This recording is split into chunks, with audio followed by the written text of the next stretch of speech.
আমি আজকে ডাচ বাংলার এটিএম কার্ড দিয়ে কীভাবে আপনারা ব্যালেন্স চেক করবেন এই ভিডিওর মাধ্যমে আজকে আপনাদের দেখাবো। তো আগেই বলে রাখি যে এই ভিডিওটা যারা ব্যালেন্স চেক করতে পারেন না শুধুমাত্র তাদের জন্য, যারা পারেন তারা স্কিপ করবেন। তো আমি ফার্স্টে কিন্তু আপনারা দেখতে পেয়েছেন যে এটিএম কার্ডটা ঢুকিয়ে দিয়েছি, তারপরে এরকম একটা ইন্টারফেস চলে আসবে, আমাকে বলবে যে পিন নাম্বারটা দেওয়ার জন্য। তো আপনি আপনার 4 ডিজিটের পিন নাম্বারটি টাইপ করবেন, তারপরে এই যে দেখেন আপনার এরকম একটা ইন্টারফেস চলে আসবে, এখানে আপনি চাপ দেবেন যে ব্যালেন্স ইনকোয়ারি। তারপর আপনার দুইটা অপশান আসবে, এখানে আসছে ব্যালেন্স ইনকোয়ারি, আপনি আবার চাপ দেবেন। তো এখন দেখা যাচ্ছে যে আপনার কি রসিদ চান নাকি চান না। তো আমি রসিদ চাই না, এই জন্য নোতে ক্লিক করলাম।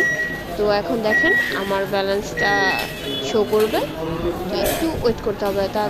এই দেখেন আমার ব্যালেন্স দেখাচ্ছে, আমার ব্যালেন্সে আসলে তেমন টাকা নেই। এখন বেরিয়ে যাব, এই জন্য এক্সিস্টে চাপ দিব। তো এক্সিস্টে চাপ দেওয়ার পর আমার কিন্তু এটিএম কার্ডটা কিন্তু চলে আসবে। তো এই যে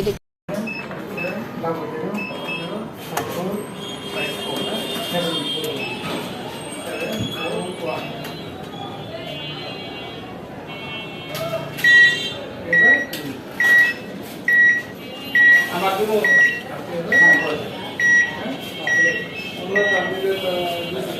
কাজ করে না একবার দিয়ে দেখি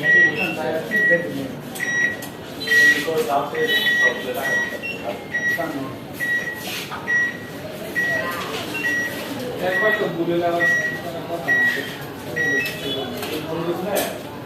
তিন ভুল করলে তো আসবে না, ভুল করা নেই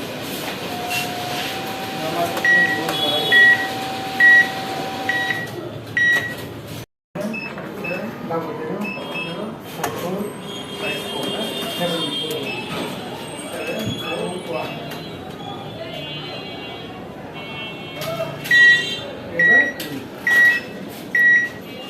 আমার জন্য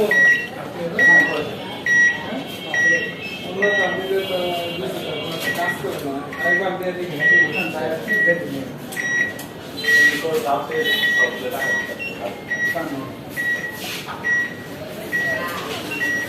একবার তো ভুলে যাওয়ার কথা না, তিন ভুল করলে তো আসবে না, ভুল করা নেই আমার ভুল করা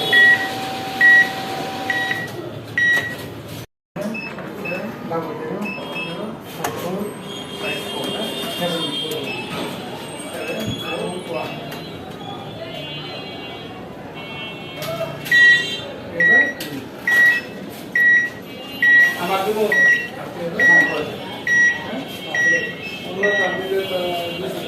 কাজ করে না একবার দিয়ে দেখি